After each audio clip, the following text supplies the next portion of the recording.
So let's talk about what Blackish got right and what they got wrong. So let's go ahead and jump right into it. So let's start off with what Blackish got right. So moms being off during depression. So in this edition or this episode of Blackish, Bo was actually pouring apple juice and the cup was like overflowing, and they were like, something's wrong, something's off. And she was doing things like she had put a knife and sunscreen in her kid's lunchbox, and that really does happen. You're actually in a state of disconnection, and you are thinking about so many other things, and you have these feelings, and you're functioning, but to a certain degree, right? You're not all the way functioning on the radar. You may be up and awake, but you're really in a deep sleep, right? You're actually pretty much just existing there. So your body's there, but your mind may not be. So that's pretty accurate. Number two, crying a lot over minor things. In the episode of Blackish, Bo was actually in the grocery store. She had a bunch of potatoes, and she was like, I don't need this many potatoes. And that is right on target. That is so true. I can remember and give you instances where I cried over like my hair not doing a certain thing. Like I cried over, I couldn't find the other shoe. Like I found the right shoe but not the left shoe, and I was crying over that. So it was like minor things that would set me off and like trigger me, and I would just start crying and boohooing. So then number three, the thing that they got right is worry and concern over the baby. In Blackish, Bo has a baby monitor, and she's like, wait a minute, is he breathing? I don't hear him. Is something going on? I'm going to go check on him. And that is so true. During my depression stunts, I had times where I was like waking up in the middle of the night, jumping up and checking my baby to make sure my baby was still breathing, or telling someone they couldn't babysit my child or babysit my kids because I was like, no, they're, something might happen to them, X, Y, and Z. So that definitely took place. So then let's move down to number four. Or wait, that was number three. Yeah, number four. Not acting like herself and not being her normal self. Absolutely. I can tell you, I'm a very bubbly person. So for me not to be bubbly, it really has to take, there's definitely something going on with me. And for me, I went through this period of where I didn't want to talk to anybody on the phone. I didn't want to go out anywhere. And that was how I dealt with it. So when I was out, and I had to pick up the kids or whatever, I would go, ha, ha, ha, and laugh and kind of portray that. But then when I went back home, I went right back into my well. I call it a well. It was kind of like, I was like the black version of The Ring, right? The Ring where the girl kind of walks into the well and crawls out of the well. That was me. I was like, ugh. But I was the black version with braids most of the time. So that was completely accurate. Just not acting like yourself, not doing things that you enjoy, so on and so forth. So then asking how she feels, and she says fine. That was another big one. In the show, Andre asks Bo, are you okay? And she says, I'm fine, I'm fine. He's like, you sure you're okay? I'm fine, I'm telling you, I'm fine. And that is so relevant and so accurate. Oftentimes what happens with mothers is we are so busy caring for everyone else around us, we don't have time to check in with ourselves to say, yeah, I'm good, or no, I'm not fine, I actually blah, blah, blah, blah, blah. It's like we have so many things that we're doing that we have to worry about. What I wish Blackish would have shown it's more of what was on her mind. Like, even if they had like a voiceover that was kind of talking about the different things she had to do, because we're worried about the bills, we're worried about what's going to happen with dinner, what's going to happen with lunch, what are the kids doing, who has soccer practice, who has baseball practice, who has basketball, who has drama, what are they getting A in their class, are they failing? All of those different things come to our mind. And then ourselves, like, okay, after you have a baby, it's like, do I have enough, to deal with that? I don't want to get too deep into it, but do I have enough to deal with the pregnancy thing when my body is exerting, right?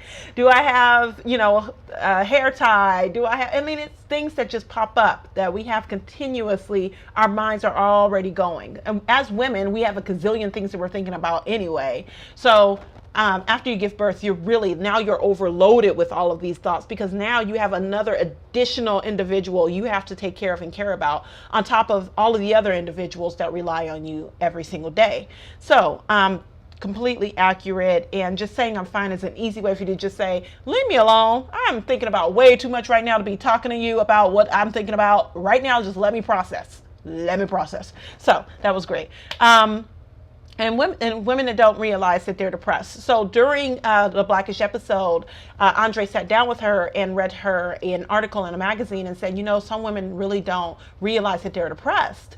And it's absolutely true. When you're going through depression, you don't realize it because you're in it. You can't see it because you're in it. You're not outside of your body, you're in it. You're in your body. And those feelings and the neurons not firing in your brain, they're actually suppressing so much, right? And they're trying to deal with so much, and you're trying to process so much that you can't access your feelings, your true feelings. You can't even see when there's something going on that's wrong with you.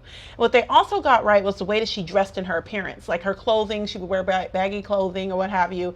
Now, what I have to say about this, and moving into what they got wrong, at some points she would be a little dressed up, or she had her hair in different styles. And really, if that were me, if I were consulting about postpartum depression on that show, I would tell them, no, her hair needs to be like messed up all the time continuously, or pulled back in a bun or something. Her clothes should be, like clothes that she has on for days at a time. Like she's, and that's where I was in it.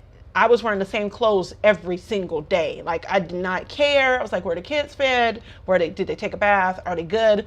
Okay. Who cares about what I look like? So that's a big, huge one. And also an actual clue as to if someone is going through depression or not. If they can't get up and get dressed, brush their teeth, take a shower.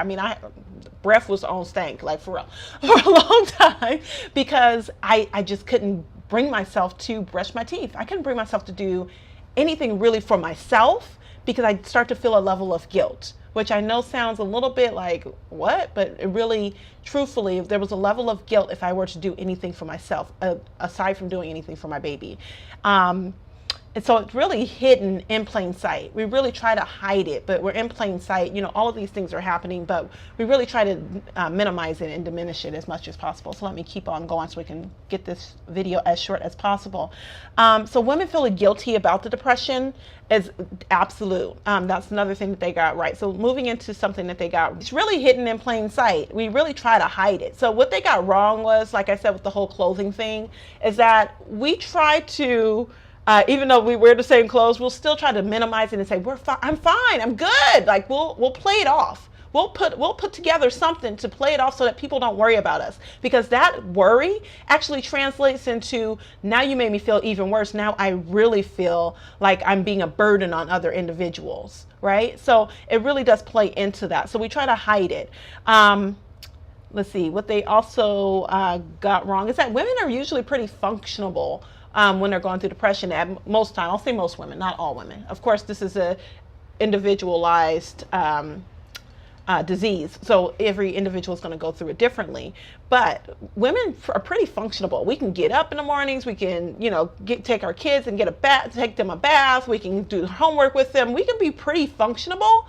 However, what did happen in the episode, in the episode here with Blackish, is that her daughter came up to her and said, I'm going to a party. She's like, here, take your brother.